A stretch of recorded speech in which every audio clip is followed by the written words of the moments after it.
On Wednesday, the U.S. Court of Appeals for the Ninth Circuit ruled against the Trump administration's efforts to ban transgender recruits from serving in the military. The appeals court decision will allow transgender individuals to continue enlisting in the military until the trial takes place, which is expected, I believe, in April of 2019. The ruling now, on Wednesday, it stems from Judge Marsha Peckman, and she serves on the U.S. District Court for the Western District of Washington.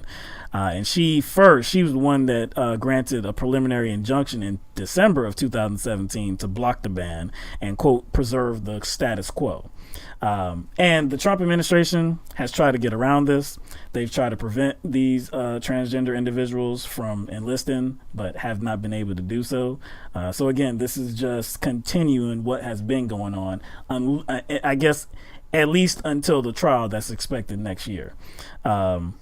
There's been nothing to suggest that letting transgender individuals enlist into the military is bad policy.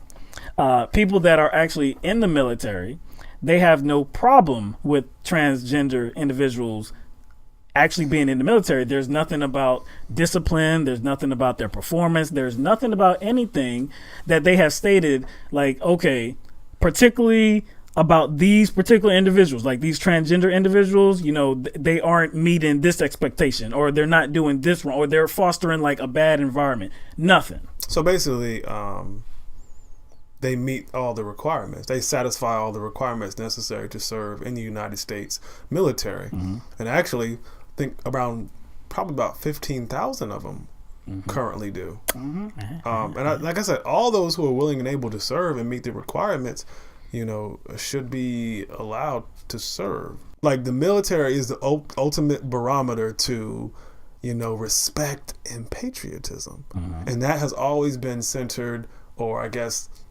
the iconography of respect and patriotism in the military has always been the image of, like, you know, a white male. Mm-hmm. You know what I'm saying?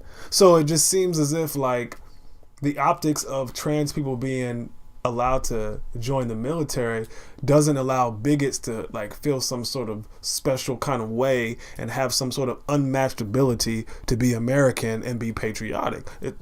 That's just my guess. The Marines Commandant General Robert Neller told the Senate Armed Services Committee that the only issues I've heard of is in some cases because of the medical requirements of some of these individuals, that there is a burden on the commands to handle all the medical stuff, but discipline, cohesion of the force, no.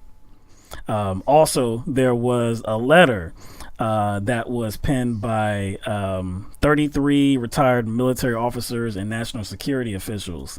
And they said excluding transgender individuals from patriotic service that they are trained and qualified to give based on group characteristics rather than individual fitness to serve undermines rather than promotes the national security interest of the United States.